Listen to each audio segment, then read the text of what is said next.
high-stake battle for the vice presidential post as, barring any last-minute twists and turns, the NDA candidate expect to comfortably secure the victory in the upcoming elections. And remember, the NDA, who has named the current Maharashtra governor C.P. Radhakrishnan as their pick, opposition bloc has decided that they will not give up without a fight, even if the numbers are not stacking in their favor. Let's get you a comprehensive coverage on ground. Joining me is Madhav Das Gopalakrishnan from Vijay Chowk. Madhav, good morning. Well, it seems that this is going to be a high-octane battle that we are looking at. Of course, as far as when it comes to the credentials of those who are in contention, the number game is something that is going to hold high importance. Over to you. Well, thank you so much for that, Amita. You're absolutely right. It's been an interesting political battle right from the word go, from the resignation of the former Vice President Jagdeep Dhankar to now this political contest that we are seeing that is taking place between the candidate of the NDA as well as the candidate of the India bloc. Who, of course, will win is more or less a foregone conclusion. But both sides have decided to pitch it out, fight this pitch battle as far as ensuring that they are trying to, in fact, woo votes from the other side. Which side will be successful? Remember that this is a secret ballot and therefore members of parliament are not cast by any kind of whip. There is no mandate that political parties would be able to impose upon their MPs, and therefore it's also going to be interesting to see if there is cross voting that takes place, particularly given that both the candidates are from very politically significant states in the south. And which way will the political parties, in fact, in those states vote remains to be seen, although they have made their positions clear publicly. Let me get a quick update as to what is taking place, because one of the key locations over the last 48 hours has been the residence of Prahlad Joshi. My colleague Pragya is joining us from there. Pragya, what's happening there at the moment? Have the members of parliament started to arrive? Because it's going to be a very crucial set of meetings that are taking place at the residences at several key ministers here in the national capital, where all the members of parliament of India will be gathering and then proceeding to parliament by around 10 a.m. to actually cast their votes. Take us through what we can expect today, Pragya. Madhav, all the cabinet ministers, important ministers, have been tasked to have this man-to-man kind of marking, and these ministers are entrusted to keep these groups together. Like Piyush Goyal is hosting MPs from UP at Vanijya Bhavan. Prahlad Joshi here, you rightly said that Prahlad Joshi's residence is going to be the key focus here today, because C.P. Radhakrishnan, NDA candidate for VP polls, is going to be arriving here around 11 to 12 a.m. and in fact, not just that, the MPs have started arriving here as well. C. Sadanand Joshi has already arrived here. He's an Rajya Sabha MP from Kerala. They will have this breakfast meeting, and from here they all will proceed to parliament for voting. In fact, what Prime Minister Narendra Modi yesterday told all the MPs that, one or two vote going invalid doesn't matter so much as far as outcome is concerned, but it sends a wrong message to the country. So please ensure that you vote, and you vote in a valid way. So this is the larger message that has been sent across to all the MPs, and these ministers will also again brief them during the breakfast meeting, is what we have been told. Shivraj Singh Chauhan is going to host MPs from Madhya Pradesh and Chhattisgarh, and Manohar Lal Khattar is hosting MPs from northern India. Apart from that, Bhupendra Yadav will also host MPs from Maharashtra. So all the key cabinet ministers have been tasked with this responsibility to ensure that these MPs know how to vote. Again, a refreshing course over a breakfast, and also when they reach, they vote for the NDA candidate. It looks like the NDA family is uptight, and they are going to vote for their own candidate. Stay with us, because we also have a reporter at the residence of Bhupendra Yadav. Tejshri is there. Tejshri, what is the situation over there? Have, in fact, the leaders started to arrive? We know that Vice Presidential candidate C.P. Radhakrishnan has left to pray at a temple early this morning to begin his day, of course, auspiciously. But what's happening there at the residence of Bhupendra Yadav? Tejshri. Well, absolutely. The MPs have started arriving at the residence of Bhupendra Yadav. We'll be showing you the pictures of the residence of Bhupendra Yadav, where the meeting will begin in a short while from now. And in fact, now what we are picking up is that the polling agent Shrikant Shinde will also arrive in some time from now. He's also all set to come here. Other MPs of NDA who are from Maharashtra, they will also be arriving here. But in fact, if we talk about the current situation, then yes, the meeting is set to begin in a short while from now. But these elections are very much important, because in the history it has happened for the first time that two candidates for vice president from NDA bloc and from NDA and India bloc are selected from the southern part of India, Tamil Nadu and Telangana, and that is why these elections are very important, because the candidate from India bloc, first time an ex-Supreme Court judge, is nominated as the candidate for vice president. Number two, if we talk about C.P. Radhakrishnan, who is having a high probability of winning, and if we quickly also talk about the number game, then the number that is 781 is excluding all those seats that are vacant from Rajya Sabha and Lok Sabha right now. So the number is 781. And if we talk about the magic number is 391. But if we talk about the voting percentage of C.P. Radhakrishnan, that is likely to get. So according to the Pragya, we'll keep coming back to you for more updates. Let me quickly introduce our panelists who are joining us here from the Vijay Chowk. We have with us Mr. Leher Singh Siroya, Member of Parliament of the BJP in Rajya Sabha. We have P. Santosh Kumar, Member of Parliament of CPI, who's also joining us. With us is Karan Verma, author. Also with us is Dr. Ajay Kumar Pandey, National General Secretary and spokesperson of the LJPI. Professor Akhil Swami is a political analyst joining us over here. But before I come across to you, gentlemen, let's get in a quick update of how the numbers are stacking up on both sides. I believe, Amita, you have those numbers with you. Quickly explain to our viewers what really is the strength that each side has after the last few days of developments. Amita. Absolutely, because this is going to be a direct contest between NDA, C.P. Radhakrishnan and opposition's B. Sudarshan Reddy for the vice presidential election, and the BJP-led alliance having a clear edge. Let's talk about as far as the voting process, which is expected to begin from 10 a.m. this morning, and Prime Minister Narendra Modi will be the first to cast his vote in the vice presidential elections. Let's in the meantime take a look, especially when it comes to this position that fell vacant on the very first day of the monsoon session, with Jagdeep Dhankar resigning from the post citing health reasons. So who will be Desh ka agla Uprashtrapati, the NDA's pick, and when it comes to the pick from the opposition side? This is how, when we are looking at the numbers, that how they look like. Majority mark 391 with the current parliament strength that amounts to nearly 781. The NDA strength is 427, having the edge over here with regards to the numbers. However, the opposition not letting it go without a fight as far as the numbers that seems to be not very favorable with the opposition side, which is around 308. The ruling NDA, which is ready with an elaborate plan for the election of the vice president, the contest between the NDA candidates with the current Maharashtra Governor C.P. Radhakrishnan and the opposition retired Supreme Court Judge Sudarshan Reddy. Though the numbers are stacked in the favor of the ruling NDA, the ruling alliance, however, has come up with a detailed plan to ensure that there are no slip-ups. Each MP ranks candidates of the order of preference, and the candidate must get a simple majority, that is more than half of the total valid votes to win. And if no candidate achieves this first preference, then the candidate with the fewest votes is eliminated and their votes transferred based on the next preference. This continues until one candidate is elected. So when we speak of the NDA, which is expected to march towards victory simply owing to the sheer number advantage, this is where the things that are currently standing at the moment.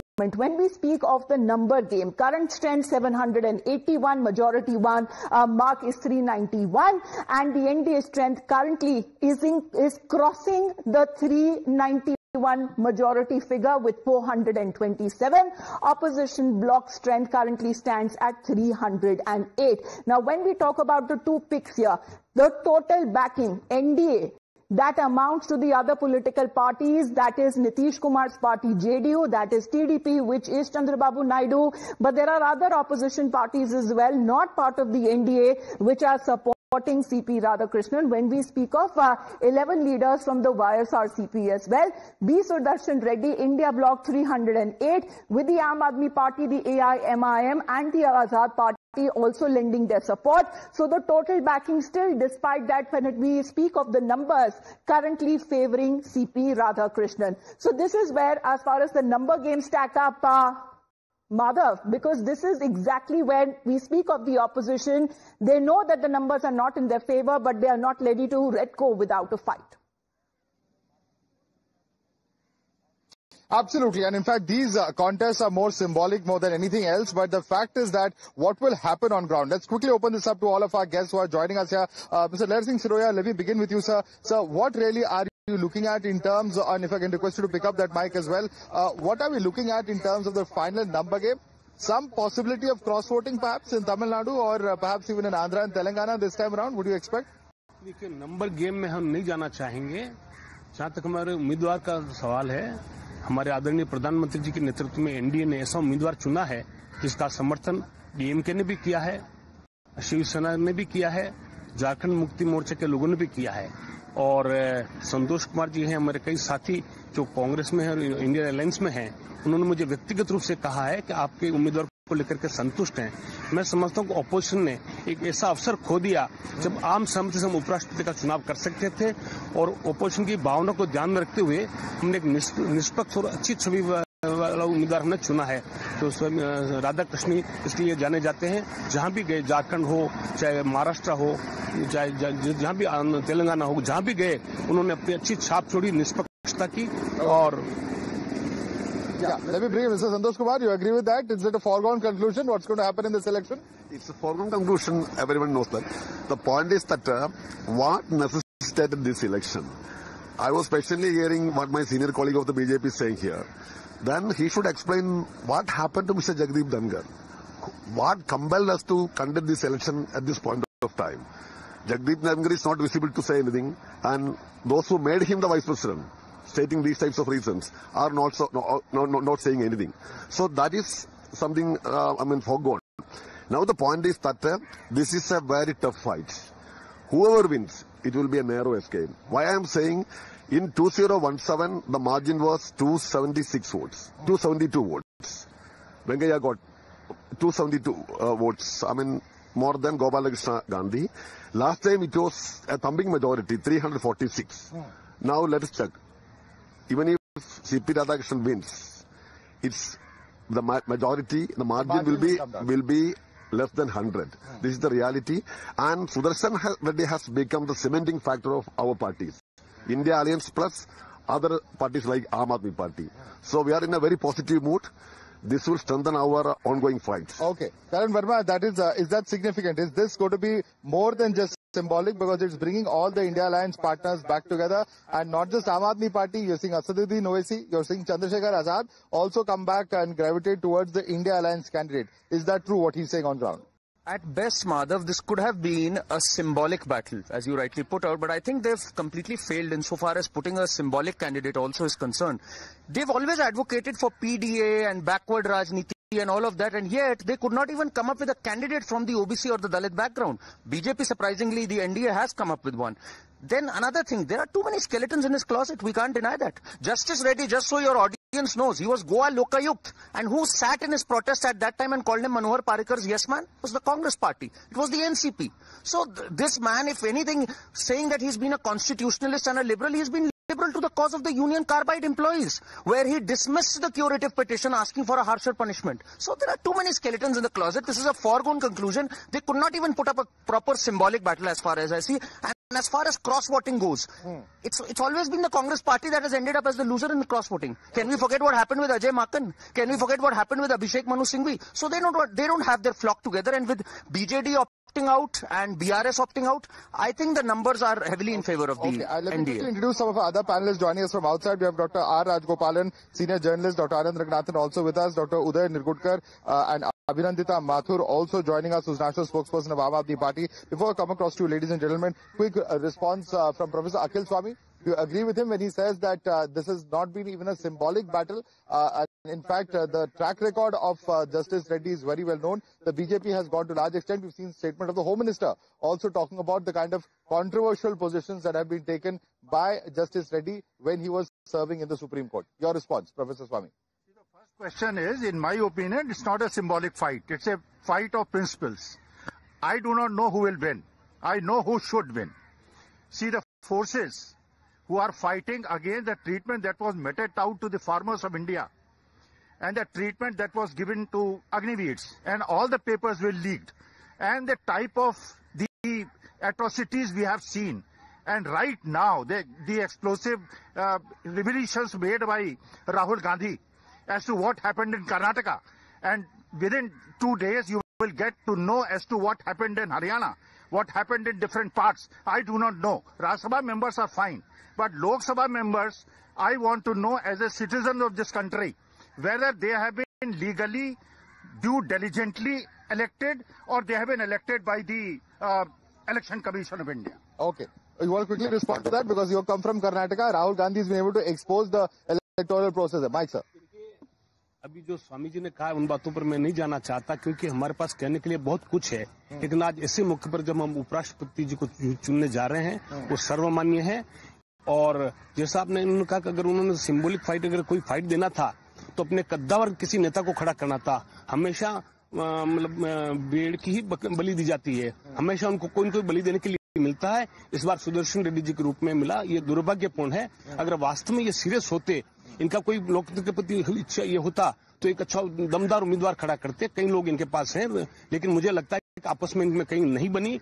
मुझे कुछ बातें जो मैं यहाँ जाहिर नहीं कर सकता, लेकिन ये हमारे जो उम्मीदवार हैं ये सर्वमान्य हैं। और कर्नाटक के बारे में कुछ नहीं कहा जाए तो अच्छा है, क्योंकि वहाँ की जो भ्रष्टाचार में लिप्त सरकार है उन्होंने गारंटी के तहत पूरा खजाना खाली कर दिया है। जहाँ आपस में एमएलए मतलब जूतम पेजार कर रहे हैं और जिस तरह से हो रहा है। राहुल गांधी जी के बारे में क्या कहूँ, जिनको सड़क और संसद में फर्क मालूम नहीं है। और सुदर्शन रेड्डी जी के लिए मैं और कई बातें कहना चाहूंगा, लेकिन आज का उचित अवसर नहीं है कि मुझे राजनीति करने के लिए कहा जाएगा। लेकिन सुदर्शन रेड्डी जी ने कहा कि मैं लोहियावादी हूं और लोहिया जी हमेशा अपनी उम्र कांग्रेस का विरोध करते रहे, नेहरू जी का विरोध करते रहे। और नेहरू जी का और जो सड़क और संसद की बात कही गई है वो नेहरू जी के संदर्भ में कही गई है। और हमारे राहुल गांधी जी और कांग्रेस वाले उस पर तालियां बजा रहे हैं। शर्मनाक है उनके लिए भी, उनको समझ में नहीं आता है कि लोहियावादी क्या होता है।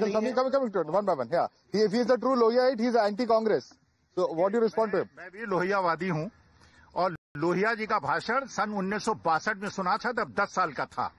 देखिए, लोहिया जी ने कहा था व्यक्तिवाद, और नेहरू जी की मैंने अपने कानों से सुना है। लोहिया जी ने कहा था कि मैं नेहरू जी को सर्वश्रेष्ठ प्रधानमंत्री मानता हूं, लेकिन ये जो व्यक्ति पूजा हिंदुस्तान के अंदर है ये खत्म होनी चाहिए। और आज के तारीख में हम उस शक्ति से लड़ रहे हैं जो अपने को नॉन बायोलॉजिकल कहता है और भगवान का अवतार कहता है। हम उसके खिलाफ लड़ रहे हैं, हम लोहियावादी हैं। बट लोहिया जी कभी प्रो कांग्रेस रहे थे? Was he ever pro Congress? मैं भी प्रो कांग्रेस नहीं था, लेकिन आज के तारीख में हिंदुस्तान को बचाना केवल राहुल गांधी की बस की चीज। जवाब दीजिए, माइक लेके। गांधी जी की और राजीव गांधी और राहुल गांधी जी पूजा करने वाले, सोनिया गांधी जी की पूजा करने वाले व्यक्तिवाद की बात कर रहे हैं। उन्होंने एक व्यक्ति और परिवार को जो पूरी कांग्रेस पार्टी नहीं पूरे ऑपोजिशन को समर्पित कर दिया है। मुझे उनके मुंह से ये बातें सुन करके अच्छा नहीं लगता है और अच्छा नहीं लगता है। लेकिन मैं Santosh Kumar, let's come back to the topic. So I would like to remind my learned political observer. So don't think the past of a candidate, no. So people justifying Himanta Biswa Sarma, people justifying Ajit Pawar, so forgetting their past. How can they talk against Sudarshan Reddy? He might have done something in the past. I agree, just for the sake of argument. But don't argue like this. Sudarshan Reddy has become the symbol of cementing all forces in our country, and he is a non-judge. And in our fights for safeguarding the constitution, he has become a symbol. Okay. So we are hopeful of a victory. Even if he loses, it will be a slender margin only. So no thumping margin in favor of NDA. Okay. Karan, quick response. My learned friend said, don't dig up the past, and Akhil ji said he's a Lohiyaawadi. I'll answer both of them. I'll not dig up the past. I'll talk about just a few days ago. He met Lalu Prasad Yadav. No, please don't speak in between, please. He just met Lalu Prasad Yadav. अखिल जी, लोहिया जी ने ये भी कहा था corruption से दूर रहिए राजनीति में। कन्विक्टेड पॉलिटिशियन, अ जज मीटिंग अ कन्विक्टेड पॉलिटिशियन। बस देखिए, अब आप देखिए, ये है लोहियावाद इनका। कन्विक्टेड पॉलिटिशियन एंड अ जज meets him. So this is his past, this is his present. बीच में बोलिए, I was not speaking when you were speaking. Pandey ji, इसका क्या जवाब देंगे? He is saying this meeting cites the kind of hypocrisy that exists within the India alliance and also its choice of candidate. क्या जवाब देंगे? See, the opposition had a big political opportunity which it has lost completely. Number game, you know, is in favor of NDA. So there was no point, there's no talking about that. The opportunity. Now, if I take the cue from Mr. Santosh, he said it was the time of showing the unity among the alliance partner. But are you getting a single vote out of your alliance partner? Has anybody come in your support? On the contrary, I don't know. Is Rahul Gandhi is going to vote today? Is here in India? I have no idea. He vanished after Sad Yatra, 16 days Path Yatra being completely exposed in Bihar. away in Malaysia. I don't know what he is doing and what he is planning. Probably he is going to contest election somewhere in Malaysia. Now coming to the Justice Reddy background. Okay, I won't dig up the past. Justice Reddy in the month of August, in an interview to PTI, questioned about the black money. This is one of the most important judgments he passed. Ram Jethmalani versus Union of India and others in 2001. What he said, that judgment was against whom? That judgment was against the UPA government. That judgment was bringing the black money from Swiss account. What has happened? Whom he is siding? Okay. He is siding with a party whose president, whose Rahul Gandhi is all tainted around bell. Okay. Let me bring in, in fact, some of our panelists from outside as well. Abhinandita Mathur is national spokesperson of Aam Aadmi Party. Abhinandita Mathur, just yesterday, we saw how leaders of your party were targeting Mr. Rahul Gandhi for his absence from Punjab during a period of floods. Now, of course, the panelist is asking, of course, where Mr. Rahul Gandhi is. But the question is, when your own alliance and you're now supporting Justice Reddy's candidature as far as vice presidential polls are concerned, when you're bickering amongst yourselves, you know, does this support really mean anything on ground? Abhinandita Mathur.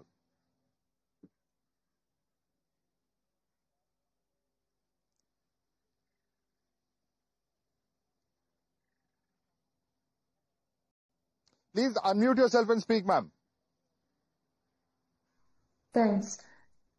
I was saying that this is an unusual circumstance, right? There is one part of what we do is daily politicking, you know, asking questions of each other wherever the two parties in any state are contesting. There are some things that are beyond and above the daily party politics, and that is obviously saving the country or standing with the country. Now, in a very crucial election like this, any party, any person who wants to save India, look, this is an extraordinary circumstance. We don't even know where the former vice president is. This is not a simple scenario. Do you understand? So instead of really diverting the questions to, you know, Rahul Gandhi ne kal ye bola, Aam Aadmi Party ne kal ye bola, isne ye wo bola, why is your program actually not talking about the real issue? Where is Mr. Dhankar? He has been seen moving to a farmhouse in Chhatarpur. It was quite widely reported. Why have we reached this stage?